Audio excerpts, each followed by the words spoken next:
Energy शेयरों में तेजी से कल अमेरिकी बाजारों में लौटी खरीदारी। डाउ में दिखी करीब 450 अंकों की बढ़त। चीन ने किया एक और राहत पैकेज का ऐलान, लेकिन एशिया में आज दिखा दबाव। हैंगसेंग के बाजारों में 100 पॉइंट से ज्यादा का नुकसान। एसजीएक्स निफ्टी में दिख रही है हल्की कमजोरी। भंडार घटने की खबरों से कच्चे तेल की कीमतों में तेजी का रुख। ब्रेंट करीब 6% चढ़कर $31 के करीब पहुंचा। उधर सेफ हेवन डिमांड की वजह से कॉमेक्स पर सोना 3 हफ्ते की ऊंचाई पर आया। राहत पैकेज 2 में आवास की खबर पर फिर लगी मोहर। घर खरीदारों को मिली बड़ी राहत। सरकार ने प्रधानमंत्री आवास योजना को 1 साल के लिए आगे बढ़ाया। 70,000 करोड़ होंगे खर्च। किसानों को भी मिली 30,000 करोड़ रुपए के स्पेशल लोन की सौगात। रियल एस्टेट एग्री से जुड़े शेयरों पर आज रखिए नजर। आज राहत पैकेज 3 में अलग अलग सेक्टर्स को रियायत मिलने का ऐलान कर सकती है वित्त मंत्री। फिशरीज सेक्टर को मिलेगा करीब 20,000 करोड़ का राहत पैकेज। इंफ्रास्ट्रक्चर सेक्टर पर भी होगा खास फोकस। सीएनबीसी आवास की बिग एक्सक्लूसिव। और बायोकॉन ने पेश किया अनुमान से कमजोर नतीजे। मुनाफा 40% से ज्यादा घटकर 123 करोड़ हुआ।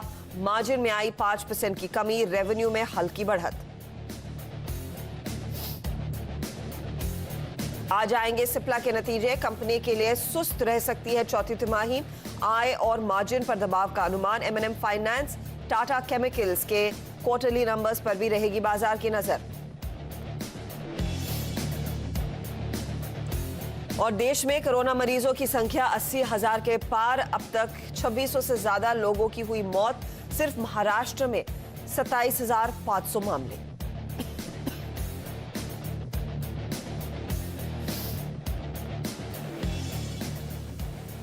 यहाँ 8 से 10:30 बजे तक लाइनअप देख लीजिए। वो मेहमान जो आज सीएनबीसी आवास पर आपके चैनल पर आएंगे और आपकी मदद करेंगे, आपको ट्रेड करने के लिए बढ़िया स्टॉक्स सुझाएंगे। संजीव भसीन साहब आईएफएल सिक्योरिटीज के और जाने माने एक्सपर्ट हैं। ये आपको बताएंगे कौन से स्टॉक्स में आज अच्छी तेजी देखने को मिल सकती है। लॉन्ग टर्म के लिए कौन से शेयर आपको जरूर खरीद कर रखने चाहिए अपने पोर्टफोलियो में। सर्किट गुरु राजेश सतपुते जी एलएफएस ब्रोकिंग के तो हमारे साथ जुड़ेंगे ही। जेएम फाइनेंशियल्स के टेक्निकल और derivative research head Rahul Sharma भी होंगे हमारे साथ। और चंदन तापड़िया भी 10 बजे हमारे साथ जुड़ेंगे, जो बताएंगे 10 के दमदार ट्रेड्स उनको कौन से नजर आ रहे हैं। तो ये देखिए, ये पावरफुल पैनल है जो आप आज के लिए आपकी मदद करेगा। लेकिन अमेरिका के बाजार देखिए, करीब डाउ में 400 पॉइंट की रैली देखने को मिली। और ट्रंप साहब ने जो नए स्टिमुलस की भनक दी है, उससे देखिए अच्छी तेजी देखने को मिल रही है। ट्रंप साहब नीरज वापस से सुर्खियों में आ गए हैं। वो ये भी कह रहे हैं कि अमेरिका की कंपनियां जो बाहर विदेश में जाकर मैन्युफैक्चरिंग करेंगे, उनके ऊपर एक अलग तरीके का टैक्स वो खुद की कंपनियों पर लगा सकते हैं। तो ये बड़े मजे की खबर मुझे कल देर शाम नजर आई। ये बताइए, लेकिन रैली के पीछे मूल कारण क्या थे? देखिए, ग्लोबल पर्सपेक्टिव में ये है कि एक तो वहाँ पे कल मजबूती देखने को मिली। बैंकिंग शेयर तेज़ी थे, टेक्नोलॉजी वाले शेयर तेज़ी थे। जो हम लोग शुरू से चर्चा कर रहे थे कि एक सेकेंड राउंड स्टिमुलस की बातचीत अब वहाँ शुरू हो गई है, क्योंकि ओपनिंग अप के साथ साथ आपको बहुत सारी और जो उपाय करने पड़ेंगे। तो जब कल फेड की कमेंट्री आई थी जिसमें उन्होंने कहा था कि बहुत सारे डैमेजेस ऐसे हुए जिसको रिपेयर करना मुश्किल होगा, तो उसके बाद से ये चर्चा शुरू हो गई थी कि और ज़्यादा स्टिमुलस की ज़रूरत पड़ेगी। तो उस पर बातचीत शुरू हो गई। एक बड़ा पॉजिटिव ये था। दूसरा, जो आप कह रहे हैं कि वो अमेरिकी कंपनियों को ये दबाव बना रहे हैं, उसके पीछे एक रेफरेंस है कि चाइना के साथ जो तनाव है ना, वो काफ़ी बड़ा है। और उस तनाव के बाद कई लोग तो ये कहते हैं कि सैंक्शंस लगा दीजिए, कई लोग कहते हैं कि वो ट्रेड वॉर फिर से एस्केलेट होगा। लेकिन इस परिस्थिति में शायद उस स्तर तक न जाए, लेकिन तनाव इतना ज़्यादा है कि वो अपनी कंपनियों को ज़रूर रिस्ट्रिक्ट कर सकते हैं। तो वो एक बड़ा रीज़न है कि वो अपनी कंपनियों के ऊपर दबाव बना रहे हैं कि आप डोमेस्टिकली प्रोड्यूस करिए। क्योंकि अभी खासतौर पर फार्मा कंपनीज में देखिए, 13% करीब वहाँ चाइना से एक्सपोर्ट होता है अमेरिका के लिए, फार्मा के एपीआई और दूसरी चीज़ें। तो उस पर दबाव बना हुआ है कि आप इसको यहाँ पे प्रोड्यूस करिए, तो उसका फ़ायदा भारत को ज़रूर मिल सकता है। तो ये एक फोकस एरिया रह सकता है। तो स्टिमुलस की बात और जो नंबर्स देखने को मिल रहे हैं, उसके बाद सपोर्ट। और दूसरा, ग्लोबल मार्केट में एक और ध्यान रखना चाहिए, चाइना की तरफ से भी। वहाँ से सुबह एक खबर आई कि $14 बिलियन वहाँ के सेंट्रल बैंक ने सिस्टम में डाले हैं और उससे मदद मिलेगी। साथ ही कई बड़े ऐलान अब से लेकर के 22 मई तक आपको नज़र रखना चाहिए, क्योंकि 22 मई को वहाँ पे अधिवेशन शुरू हो रहा है, जिसमें कोविड से लड़ने, इकोनॉमी को फिर से खड़ा करने के कई उपायों पर विचार होगा। तो ग्लोबल मार्केट में इस समय एक नया दौर शुरू हो रहा है, जहाँ पे मदद के ऐलान किए जा रहे हैं।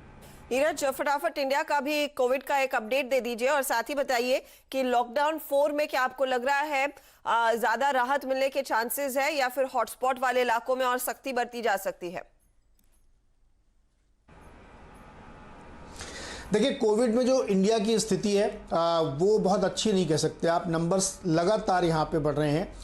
केवल एक राहत की बात आप ये कह सकते हैं कि जो पहले से ज़्यादा प्रभावित इलाके, वहीं सबसे ज़्यादा नंबर बढ़ रहे हैं। वो महाराष्ट्र में बहुत नंबर बढ़ रहे हैं, दिल्ली में नंबर बढ़ रहे हैं, तमिलनाडु में बढ़ रहे हैं, राजस्थान और मध्य प्रदेश में बढ़ रही है। ये 5 जगहें हैं जहाँ सबसे ज़्यादा नंबर बढ़ रहे हैं शुरू से ही। महाराष्ट्र इसमें सबसे ज़्यादा वीक दिख रहा है, और महाराष्ट्र में भी मुंबई सबसे ज़्यादा वीक दिख रहा है, क्योंकि यहाँ बहुत ज़्यादा केसेस आ रहे हैं। कल ही 950 केस अकेले मुंबई में आए हैं, पूरे स्टेट में 1600-1700 केसेस आए हैं। तो वो जगहें जो पहले से डेंजर जोन में थी, हॉट स्पॉट थी, रेड जोन कह लीजिए, कंटेनमेंट एरिया के लिए, वहीं सबसे ज़्यादा केसेस और आ रहे हैं। और जैसे जैसे टेस्ट बढ़ेगा, नंबर और ज़्यादा बढ़ता आपको दिखेगा। सुबह आप कह कि चाइना का नंबर सरपास करेंगे, डेफिनेटली करेंगे। 81,000 82,000 तो हमारा हो ही रहा है, तो वो आगे जाता हुआ आपको दिखेगा। दूसरा सवाल आपका जो है कि लॉकडाउन 4, उसमें देखिए एकदम स्पष्ट है कि जो मोदी जी ने कहा नए रंग रूप का होगा, तो उसमें जिन जिन एरिया में बहुत ज़्यादा प्रभावित है वहाँ पे कंटिन्यूएशन रहेगा। देखिए, मेजरली लॉकडाउन महाराष्ट्र में भी चर्चा शुरू हो गई कि 30 मई तक ये जारी रखेंगे, क्योंकि महाराष्ट्र बहुत ज़्यादा प्रभावित है। दूसरे जो राज्य बहुत ज़्यादा प्रभावित वहाँ रहेगा। लेकिन जहाँ पे एकदम नए केसेस नहीं आ रहे हैं, या जहाँ पे बहुत इक्का दुक्का केस है और वो कंटेंड है, वहाँ पे आपको इकोनॉमी और ज़्यादा ओपन अप होती हुई दिखेगी। इसलिए ये जो मोदी जी ने कहा था, उसका इंटरप्रिटेशन यही है कि जो प्रभावित इलाके हैं वो पूरी तरीके से बंद रहेंगे, लेकिन जो नहीं प्रभावित इलाके वहाँ पे बहुत हद तक 60 to 70% इकोनॉमी ओपन कर दी जाएगी। लेकिन हाँ, मुंबईकर्स को कोई राहत मिलने की संभावना नहीं है।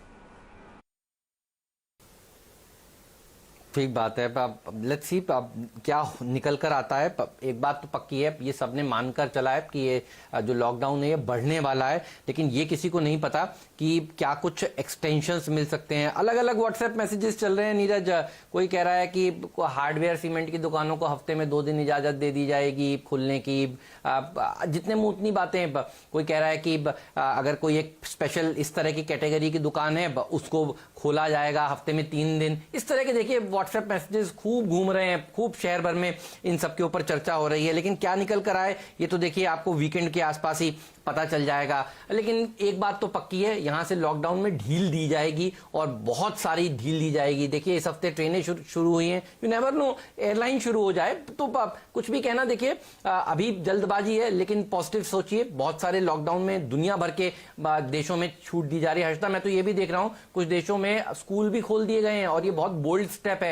सोशल डिस्टेंसिंग के नियमों के साथ स्कूलों में भी देखिए बच्चों को बुलाया जा रहा है। तो देखते हैं क्या निकल कर आता है। लेकिन वीरू के पास चलते हैं और वीरू से समझ लेते हैं कि सेटअप कैसा है, और उसके बाद आपको ब्रोकरेज हाउसेस की रिपोर्ट्स भी हम बताने वाले हैं। ये जो कल पैकेज निकल कर आया स्टिमुलस पैकेज 2, इसके ऊपर अब ब्रोकरेज हाउसेस की राय क्या निकल कर आ रही है। और लक्ष्मण जुड़ चुके हैं, ये बताएंगे। ये आपको रोज पहले ही बता देते हैं कि निर्मला सीतारमण जी आज क्या कहने वाली हैं। तो देखिए वो भी आपको फ्रेम में नजर आ रहे हैं इस समय, वो भी आपको बताएंगे कि आज क्या ऐलान हो सकते हैं। वीरू, लेकिन बताइए सेटअप कैसा है, डेटा कैसा है, बाउंस बैक होगा क्या? और ये इसलिए मैं कह रहा हूं क्योंकि एसजीएक्स निफ्टी कल देर शाम 150 पॉइंट नीचे वाला इस समय हरे निशान में कारोबार कर रहा है। करीब करीब 250 पॉइंट की रिकवरी तो एसजीएक्स निफ्टी में ही आ गई है। तो बाउंस तो होगा, कितना होगा, लेवल्स कितने इंपॉर्टेंट, कौन से इंपॉर्टेंट है?